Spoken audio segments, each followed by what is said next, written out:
Hello and welcome to another podcast edition of Taiwan Talk. I'm Keith Manconi.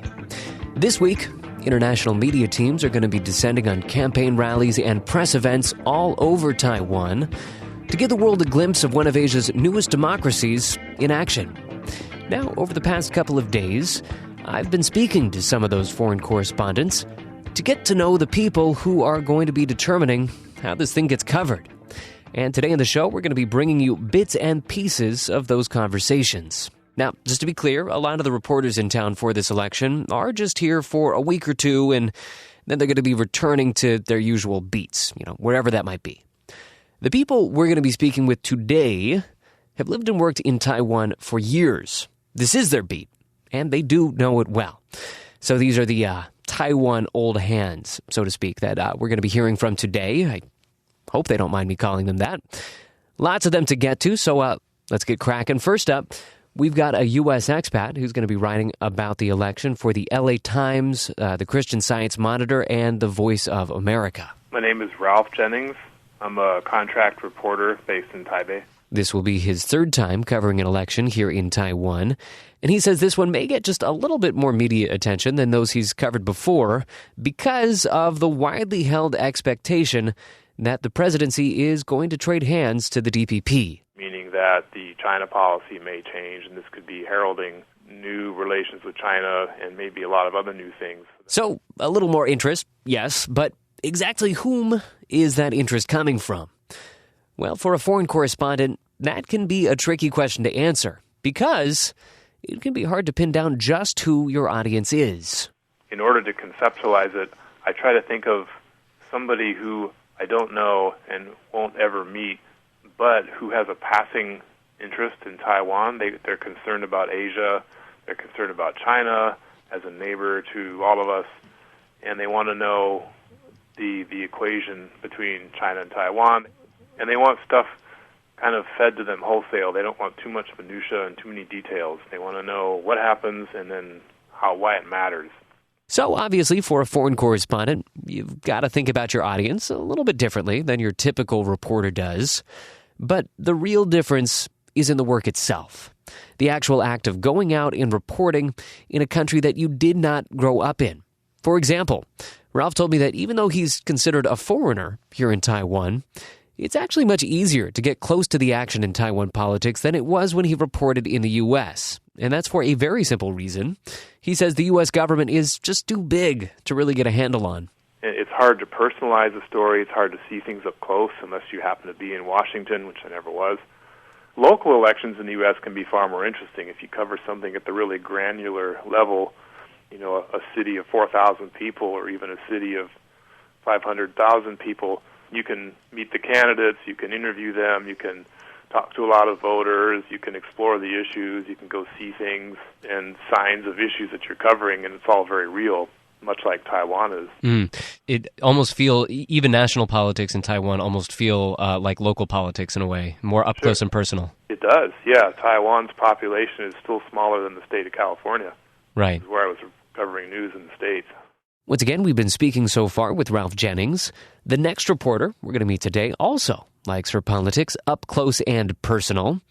But there's something else that keeps her interested in Taiwan's particular brand of electioneering. For me, it's all the hype and the energy. That's Jane Rickards. She's the Taiwan correspondent for The Economist and also an Australian expat. I like walking around with the campaign parades and things like that and just experiencing all the energy. And like, for example, when I was covering the municipal elections last year and I was in Taichung and I was walking around with Lin Jialong's procession through this sort of working class sort of district on the very outskirts of Taichung, and they're releasing firecrackers and things like that. It's kind of like a bolt of energy or sort of recharges you. So I sort of like that. And so this kind of energy that you see at these elections, do you think that that would be really different if you were, say, back in Australia covering an election there? Do you think that it's a totally different ballgame here? I think it's a totally different ballgame, but I'd qualify that by saying I haven't been a reporter in Australia for at least 11 years, and I've never covered an election in Australia. But yes, I think it's a completely different ballgame. It's especially all the street activities, like sort of going through the streets and releasing firecrackers. You obviously wouldn't see Australian politicians do that. I think Taiwan's a very youthful democracy, and I think that really comes through in all the campaign activities.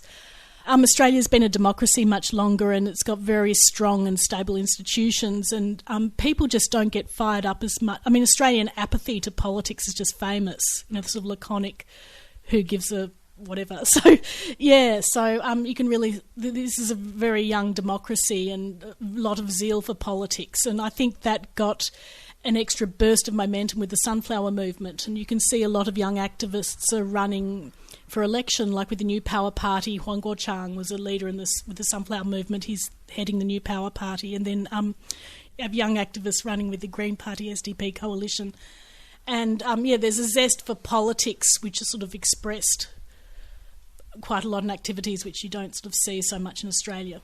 Moving right along to the final correspondent we're going to be speaking with today, Klaus Bardenhagen. He's a freelance reporter here in Taiwan for a number of German-language media outlets. Now, just like Jane, Klaus has also noticed a big difference between what elections look like here and what they looked like back home in Germany.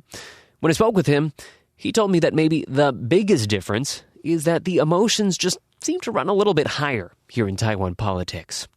Looking back on the 2012 election, he told me he got a real sense for just how much higher when he attended a KMT campaign rally about a week before the party would once again win the presidency. And everybody was already pretty happy and enthusiastic and optimistic there. And then I went over just a few hundred meters over to Linse and Beilu, and there the DPP had their event, and Tsai Ing-wen gave a speech, and everybody was basically in tears over there. So there was even an added level of emotionalism, and it was just pretty hard for me to imagine anything similar like that happening in Germany.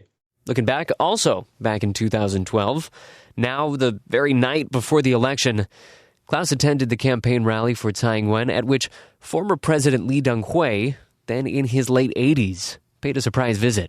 And he started endorsing Tsai Ing-wen, and that really had the whole stadium in tears. And then he ended his speech with, well, I'm leaving now, I have to go now, but I leave Taiwan to you. And, this kind of emotional pathos and appeal and the way that people are going with it in the audience, that is really pretty uniquely Taiwanese, I think.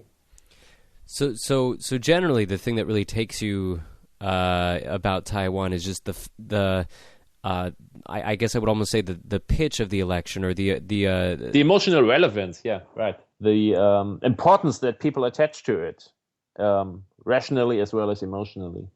That's really something that makes politics in Taiwan stand out. So far, we've really just been taking a look at the actual work that these reporters are going to be doing. But what about the stories they're going to be telling? I asked Jane to lay out for me what she thinks her audience is going to be interested in. The international interest is always about cross-strait relations, and will there be more cross-strait instability with the Tsai Ing-wen government? And another thing we were talking about is, would there be instability if the LY was dominated by the KMT and there was a DPP administration, because there could be conflict there. But basically, an international audience, the main thing that the editors think the international audience wants to know is just stability. And then after that, too, it's true that Taiwan's one of Asia's feistiest democracies, if not one of the world's feistiest democracies. So people are also interested in democratic achievements, which are really quite astounding. So they're interested in that too. And then there's also the really quirky element, like, for example, White Wolf, the ex-Triad boss, is running for the legislature as is a heavy metal guitarist, and then Wu Kai-shi, the former Tiananmen Square dissident, is also running. I mean, all those really quirky things are also really interesting, but I'd say the main thing people want to know about is cross-strait stability, because Taiwan is a global flashpoint. As Jane says, that cross-strait global flashpoint angle, that is where the international focus is pointed. So much so that sometimes you get the sense that it can crowd out other stories going on in Taiwan. Stuff that is going to matter here in Taiwan come election day, especially to voters, but might not make quite as much sense to an international audience. I asked Ralph if that cross-strait focus ever makes it difficult to tell all the stories that he'd like to get to. It does, to be honest. The other stories that are being told are the economy. As you probably know, Taiwan is now technically in a recession, and export orders have been declining since April of last year. People are aware that the world also pays attention to Taiwan because it recognizes this as a source of exports, especially for high tech. So to the extent that the economy factors into the election, we will cover that angle as well. The only other angle that I see is the gender issue. Well, not really an issue, but the factor that we may have a first female president. There still aren't that many female leaders in the world, although certainly are some. So that story will be told. I'm not sure how well you could tell it. There's a gee whiz angle there, but does gender really affect how somebody leads the country? I don't know. But I'm sure some reporters out there will make a run for it and see what they can do. If you could pitch to your readers one narrative out of this campaign that you wish that they could know more about, but you think that it would be just too difficult to carry in the international press, what would that be? I would say that one thing that it's hard to tell, but it could be interesting if done right, would be the how fast Taiwan's democracy changes. We're barely looking at 30 years, and things have come a long way. You look at the media, you look at why people vote for who they vote for, you look at the role of vote buying and corruption in elections. You look at the toning down of in-your-face campaigning compared to social media. And you could make the case, the counter case that these things happen in democracies everywhere as they age. However, Taiwan has picked it up pretty fast. It's a small island population-wise, so things tend to have things move more quickly. And you could even track this, maturing of democracy to the society as a whole, which is changing quickly. There's still older people remember being poor, and their behavior and their habits, their political habits reflect that memory, whereas you have people who are in their 20s now who don't have a concept of that, and they're more willing to kind of take more risks politically, perhaps, than their elders would be.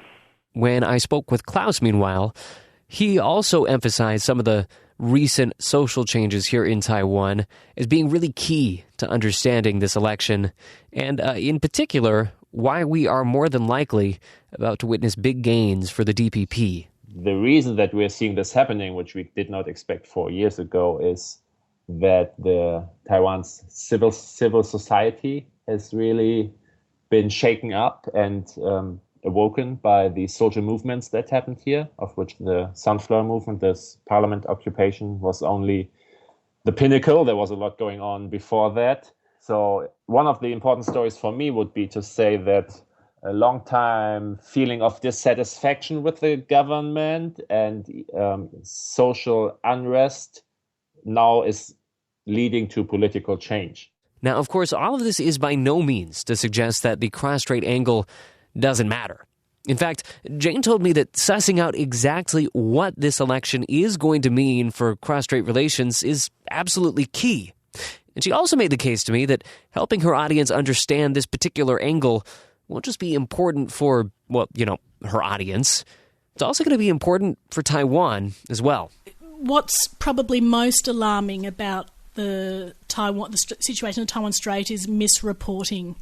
In Australia, we have some analysts who sort of say that, this election's very scary because the main thrust of their argument is that the US and China could easily go to war and things like that. And what's really striking about living here in Taiwan is just actually how peaceful things are. And so I think that reporting the cross-strait situation accurately is actually a very good role for a correspondent to play, because I think that if there's sort of alarmist stories about the US and China going to war, then I think Taiwan is ultimately the loser. So some very important questions for these correspondents to be working on answering during this election. Lots to be untangled. But one thing that they will have going for them is that Taiwan is actually quite a receptive place for foreign media. Being a foreigner can complicate things, of course, especially when you're trying to book those interviews, but it can also open some doors. Here's how Klaus puts it. Sometimes it's harder for you because you are not considered to be as important, and sometimes it's easier because it's considered more special and more welcome that foreign media, European media, are interested in what's happening here. Now, the flip side here as well is that reporters do have a habit of writing down just about everything. And as Ralph recounts, one KMT official got a reminder of that back in 2014, right after those fateful local elections. They were just blown away by how badly they lost in those elections. And I remember a guy with the party coming up to me and saying, "Are you going to report all this for the rest of the world?" And I said, "Well, yeah, that's my job." And he said, "Even Jinmen, even the fact that we lost Jinmen, little tiny Jinmen, you're going to put that in your story?" It's like, well, yeah, we got to, mention the names of these places too. And he had a pretty good sense of humor, but he was also disappointed. It's his job to take care of the party, and he'd worked pretty hard for whatever they got that year. Even Jinmen. So, all politicians out there, take note. Whatever you get this year, well, the world is going to know that story.